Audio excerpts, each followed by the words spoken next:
नमस्कार दोस्तों general knowledge के अंतर्गत मैं महत्वपूर्ण क्वेश्चनों की सीरीज लेकर चल रहा हूं और ये ऐसे क्वेश्चंस हैं जो सभी परीक्षाओं का मिश्रण है। यानी सभी परीक्षाओं में से क्वेश्चंस लिए गए हैं और प्लस एडवांस क्वेश्चन और लिए गए हैं ताकि कोई भी प्रश्न आपसे ना छूटे। और निश्चित सफलता के लिए आप हमारे चैनल को सब्सक्राइब करें तथा साथ ही साथ बेल आइकन को दबा लें ताकि नई वीडियो का नोटिफिकेशन आप तक पहुंचता रहे। तो बगैर देरी किए हुए आगे बढ़ते हैं। क्वेश्चन नंबर 1, निम्नलिखित में से कौन भारतीय राष्ट्रीय कांग्रेस के स्थापना अधिवेशन में उपस्थित नहीं था? तो भारतीय राष्ट्रीय कांग्रेस के स्थापना अधिवेशन में जो उपस्थित नहीं था इनमें से वो थे सुरेंद्र नाथ बनर्जी थे, क्योंकि सुरेंद्र नाथ बनर्जी ने इंडियन एसोसिएशन की स्थापना की थी और उन्होंने दिसंबर 1883 ईस्वी में अखिल भारतीय राष्ट्रीय सम्मेलन का आयोजन किया था तथा दूसरा सम्मेलन दिसंबर 1885 में करने की घोषणा की थी। यही कारण था कि अखिल भारतीय राष्ट्रीय सम्मेलन में सुरेंद्र नाथ बनर्जी सम्मिलित नहीं हुए थे, यानी भारतीय राष्ट्रीय कांग्रेस के सम्मेलन में सम्मिलित नहीं हुए थे। नेक्स्ट क्वेश्चन देखिए। क्वेश्चन नंबर 2, सही मिलान कीजिए। देखिए इधर तो है समाचार पत्र हैं ये और इधर ये संपादक दिए हुए हैं इनके। तो इनमें से जो हिंदू है, हिंदू के थे जी सुब्रमण्यम अय्यर थे। 3 पार्ट करेक्ट आंसर है, 3 पार्ट मैच कर रहा है इससे। और सुधारक जो है गोपाल कृष्ण गोखले थे सुधारक के, ये सामने ही मैच कर रहा है। और वॉइस ऑफ इंडिया ये थे दादा भाई नौरोजी, ए पार्ट फर्स्ट पार्ट मैच कर रहा है। और बंगाली के थे सुरेंद्र नाथ बनर्जी। इस तरह से मैचिंग है ये और इसका बी पार्ट करेक्ट आंसर है, बी पार्ट करेक्ट आंसर है। नेक्स्ट क्वेश्चन, पत्रकार के कर्तव्यों का निर्वहन करते हुए जेल जाने वाला प्रथम भारतीय कौन था? तो पत्रकार के कर्तव्यों का निर्वहन करते हुए जेल जाने वाला प्रथम भारतीय जो था बाल गंगाधर तिलक थे, ये पार्ट करेक्ट आंसर है। और जब उन्होंने अंग्रेज़ों द्वारा कोल्हापुर के महाराज के प्रति धृष्टा करने पर कड़े शब्द में अंग्रेज़ों की तीव्र आलोचना की थी, तब उनको जेल में भेजा गया था। और ऐसा करने वाले बाल गंगाधर पहले व्यक्ति थे और दूसरे थे सुरेंद्र नाथ बनर्जी जो पत्रकार के रूप में जेल गए थे। उन्होंने क्या किया था, उन्होंने 1883 ईस्वी में कोलकाता के उच्च न्यायाधीश के नोटिस की कड़े शब्दों में निंदा की थी, जिसके कारण उन्हें जेल जाना पड़ा था।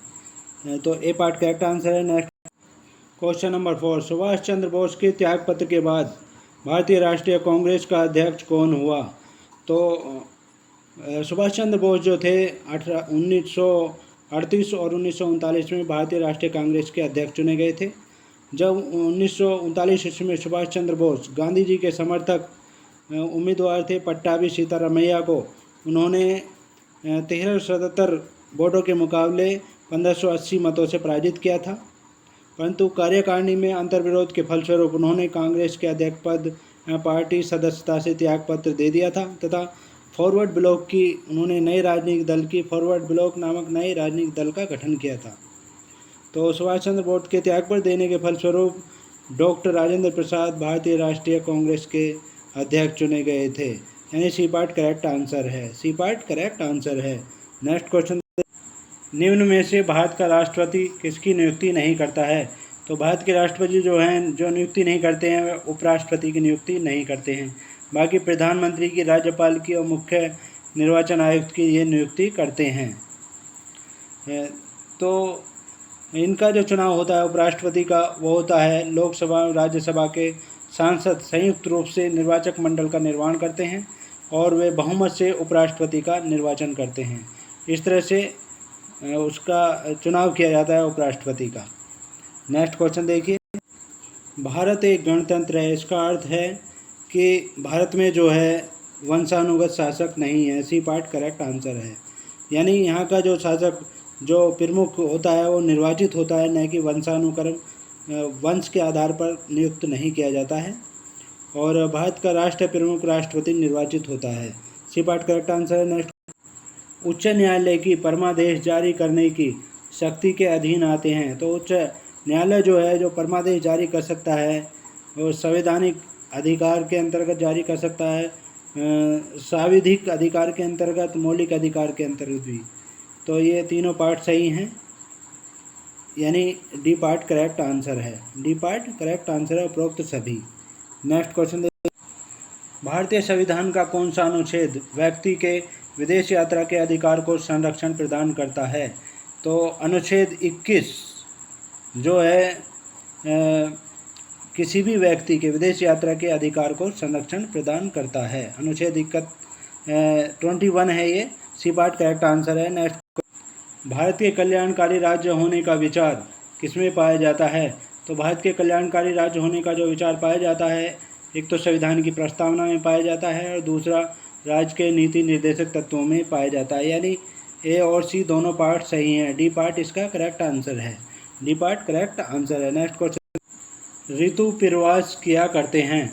तो ऋतु प्रवास जो क्या करते हैं, वो करते हैं भूटिया जनजाति के लोग, और ये ऋतु प्रवास करते हैं, यानी इनका जो पेशा होता है वो पशुचारण होता है। तो ये इसके लिए भ्रमण करते रहते हैं, इधर से उधर ऋतु प्रवास करते हैं। और जबकि भुक्सा और जौनसारी जो हैं, ये भुक्सा और जौनसारी तथा थारू एक ही स्थान पर स्थायी रूप से निवास करते हैं, और इनका जो कार्य है वो कृषक है, यानी खेती करते हैं ये लोग। भूटिया और जौनसारी जो है उत्तराखंड की जनजाति है, उत्तराखंड के हैं। भुक्सा और जौनसारी ये दोनों उत्तराखंड की जनजाति हैं, और भूटिया जनजाति जो है ये भुक्सा और थारू, एक मिनट, हाँ, तो दोस्तों इस प्रकार है ये भूटिया और जौनसारी ये दोनों जाति तो हैं उत्तराखंड की, और जो भुक्सा और थारू है ये हैं उत्तर प्रदेश की, यानी यूपी की हैं, हमारे प्रदेश की हैं ये। तो इस प्रकार है ये जनजातियां हैं। नेक्स्ट क्वेश्चन, वेबनाथ झील किस राज्य में स्थित है? तो वेबनाथ झील जो है वो है केरल राज्य में स्थित है। बी पार्ट करेक्ट आंसर है। नेक्स्ट, डायमंड हार्बर तथा सॉल्ट लेक सिटी अवस्थित है? तो डायमंड हार्बर और सॉल्ट लेक सिटी जो अवस्थित है वो है पश्चिम बंगाल की राजधानी कोलकाता में अवस्थित है। ये इंडिया में ही अवस्थित है ये। डी पार्ट करेक्ट आंसर है। नेक्स्ट क्वेश्चन, उत्तरी गोलार्ध में कर्क संक्रांति के समय 12 घंटे का दिन होगा? तो उत्तरी गोलार्ध में जो कर्क संक्रांति होती है उसमें 12 घंटे का जो दिन होगा वो होगा, डी पार्ट करेक्ट आंसर है, विषुवत रेखा पर, या भूमध्य रेखा भी कह देते हैं इसे, इस पर होगा, क्योंकि भूमध्य या विषुवत रेखा पर जो है 12 घंटे का दिन होता है, 12 घंटे की रात होती है। इससे उत्तरी गोलार्ध या दक्षिण गोलार्ध की स्थिति का कोई प्रभाव नहीं पड़ता है। तो डी पार्ट करेक्ट आंसर है। नेक्स्ट क्वेश्चन, पृथ्वी से निकटतम दूरी पर ग्रह है? तो पृथ्वी से निकटतम दूरी पर जो सबसे ग्रह है वो है बी पार्ट शुक्र ग्रह होता है, जिसे चमकीला तारा कहते हैं। ये सबसे ज़्यादा चमकता है, इसी कारण से चमकता है कि ये पृथ्वी से निकटतम दूरी पर है। नेक्स्ट क्वेश्चन देखिए, किसने लाइक होम्योपैथिक सिद्धांत किसने किया था? तो ये सिद्धांत जो दिया था होम्योपैथिक का, वो दिया था सैमुअल हानेमन ने दिया था, हानोमैन ने दिया था ये, सैमुअल हानोमैन ने, और इसलिए इनको होम्योपैथिक का पिता कहा जाता है, और ये जर्मनी के निवासी थे, जर्मनी के रहने वाले थे। नेक्स्ट क्वेश्चन देखिए, हमारे ग्रह धरती का नाम किस भाषा में उत्पन्न है? तो ये जो धरती का नाम उत्पन्न है अंग्रेजी भाषा में उत्पन्न है। सी पार्ट करेक्ट आंसर है। और पृथ्वी की आयु 4.6 अरब वर्ष पुरानी मानी गई है। पृथ्वी की आयु इतने अरब वर्ष पुरानी मानी जाती है। और सूर्य की आयु जो है 500 अरब वर्ष पुरानी मानी जाती है। पृथ्वी या सौर मंडल की उत्पत्ति सूर्य से मानी जाती है।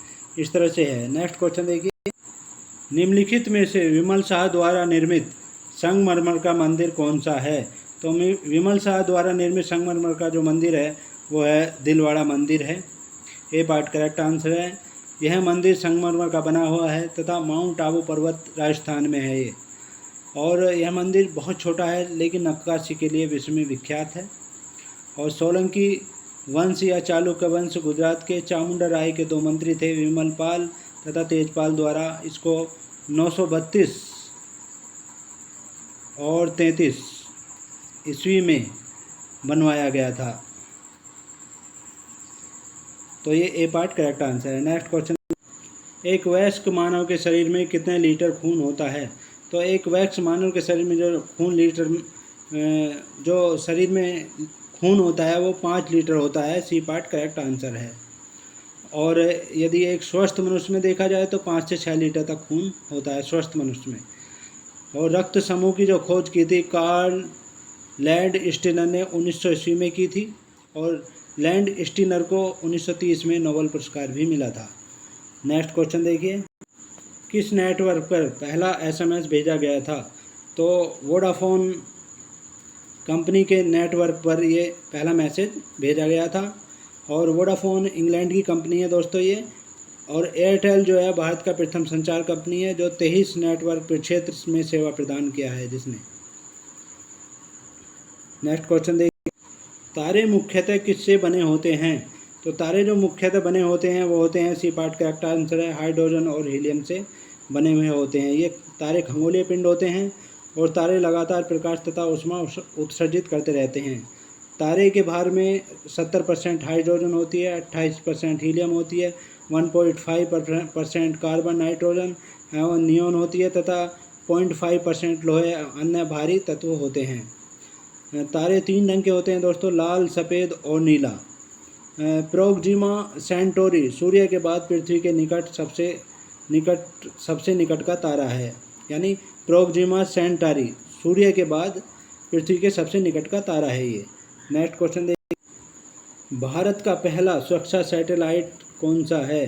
तो भारत का पहला सुरक्षा सैटेलाइट जो है वो है GS-87 है। बी पार्ट करेक्ट आंसर है, GS-87 है। भारतीय रेलवे की यात्री आरक्षण प्रणाली किसने डिजाइन की है? तो ये की है CRIS ने की है डिजाइन, CRIS ने। बी पार्ट करेक्ट आंसर है। और 16 अप्रैल 1853 ईस्वी में भारत में प्रथम रेल संचालन बम्बई और ठाणे के बीच हुआ था। 34 किलोमीटर की दूरी थी यो। और भारत में उस समय लॉर्ड डलहौजी गवर्नर जनरल था तथा भारत में सबसे अधिक विस्तार जो हुआ था रेलवे का वो लॉर्ड कर्जन के समय में हुआ था। रेलवे बोर्ड की स्थापना दोस्तों 1905 ईस्वी में हुई थी। नेक्स्ट क्वेश्चन देखिए, साहित्य के प्रख्यात समर्थक राजा भोज किस वंश से जुड़े थे? तो राजा भोज जो जुड़े हुए थे साहित्य के प्रख्यात समर्थक थे ये सी पार्ट करेक्ट आंसर है, परमार वंश से जुड़े हुए थे। और परमार वंश की राजधानी थी धार नगरी थी, जहाँ पर इन्होंने सरस्वती का मंदिर भी बनवाया था। और राजा भोज ने संभवतः भोजपुर शहर भी बसाया है। नेक्स्ट क्वेश्चन देखिए, 1947 में किसने सर्वप्रथम केंद्रीय बजट प्रस्तुत किया था? तो 1947 में सर्वप्रथम जो केंद्रीय बजट प्रस्तुत किया था वो किया था, सी पार्ट करेक्ट आंसर है, RK षणमुखम सेठी थे ये, सेठी इन्होंने प्रस्तुत किया था। और दोस्तों ये प्रथम वित्त मंत्री थे जिन्होंने अंतरिम बजट पेश किया था।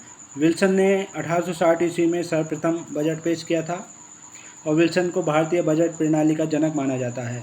बजट फ्रांसीसी शब्द बुजेट से बना है और संविधान के अनुच्छेद 112 में वार्षिक वित्तीय विवरण की चर्चा की गई है।